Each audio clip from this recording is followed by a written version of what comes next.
tuangalie taasisi zetu za dini ambazo nazo kwa namna moja au mingine wamejiingiza kwenye mkumbo huu.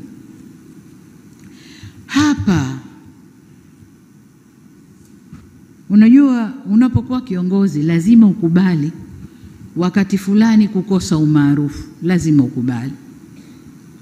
Na kama kukosa umaarufu kipindi hiki kuelekea kampeni, kuelekea uchaguzi na baada ya uchaguzi, utaondoka tu. Lakini uondoke, turekebishe, tuseme kweli.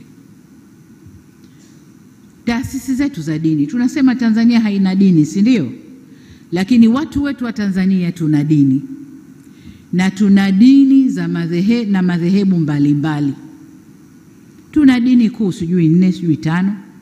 Tuna Wakristo, tuna Waislamu, tuna Mabaniani, tuna mamonki wale sijui Buddha na wengine ambazo ziko huko zinafanywa. Lakini kubwa ni hizo 4 au 5. Na hizi 4 au 5 zina madhehebu mbalimbali. Kwa Waislamu kuna Sunni, kuna Ibadhi, kuna Bohora, kuna Suminani, kuna mambo mengi tupo. Lakini na Wakristo na wenyewe wana madhehebu yao tofauti tofauti. Kikatiba na sheria za nchi, hakuna madhehebu hata moja ya dini yoyote imepewa uwezo kikatiba na kisheria kutoa matamko ya kuoverride madhehebu mengine yote ya dini. Hakuna. Hakuna. Wasitokeze watu wakajibebesha hilo. Siku zote nasema Tanzania hii haina mwenyewe, wenyewe ni sote. Hakuna mwenye certificate anaweza kusema Tanzania ni yangu na itaongozwa ninavyotaka mimi. Hakuna. Tuna sheria zetu, tuna katiba yetu. Tumeamua kwa democratic country tutaendesha demokrasia yetu kwa njia tulizokubaliana. Lakini viongozi wa dini msijifishe majoho ya kwamba nyinyi ndio mnaweza kuoverrun nchi hii. Hakuna. Hakuna. Tutakwenda kwa katiba na sheria ya nchi hii. Hatutaendeshwa na madhehebu yoyote ya dini. Madhehebu ya dini na wafuasi wao. Ubora wa dini uko mioyoni kwetu. Wale wanaoamini ndio wanajua ubora wa dini yao. Hakuna overriding hapa. Kwamba mimi dini yangu ndio ita override Tanzania na tamko nikilitoa ndio hilo hilo, na hata wenyewe wanatofautiana. Mimi toka nimekaa matamko 8 yametolewa na teke. 8. Lakini ukenda chini chini wenyewe wanapingana, matamko yale hayafanyi kazi vizuri. Wenyewe wanapingana. Kwa sababu waliosimama kwenye mstari wa haki wanaona ile ni batili inayofanyika.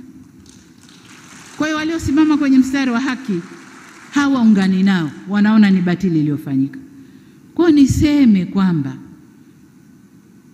Tanzania yetu ni nchi ya umoja, nchi ya ushikamano, amani na utulivu ndio ngao zetu. Tusivurugwe ndugu zangu kupitia milengo yetu ya dini, milengo yetu ya siasa, milengo yoyote ile. Hatupasi kuivuruga nchi hii, hatupaswi. Hata kama aliyepo juu ya serikali humtaki. Kuna muda.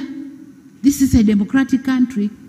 Huyu mtu ataendesha mpaka wakati huu, kafanya makosa, semeni makosa yake.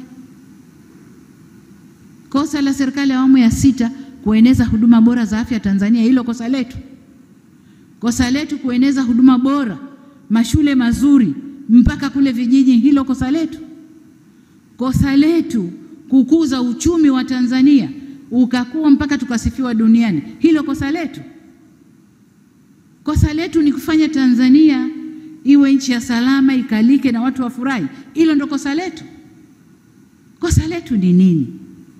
Kama mtu hampendi anayeongoza, tustahamili tu. Mioyo yote imeumbwa na stahamili.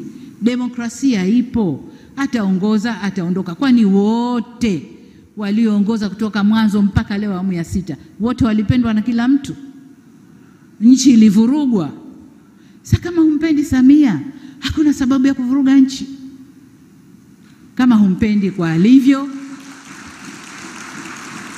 humpendi kwa dini yake, humpendi kwa alikotoka, hakuna sababu ya kuvuruga nchi. Katiba yetu, sheria zetu zipo.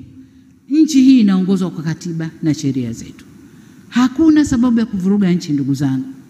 Kwa hiyo niwaombe sana, zile sumu zinazotiwa huko, mnapotiwa sumu tumieni akili zenu. Najua hakuna eneo baya la kumpata mtu kama dini.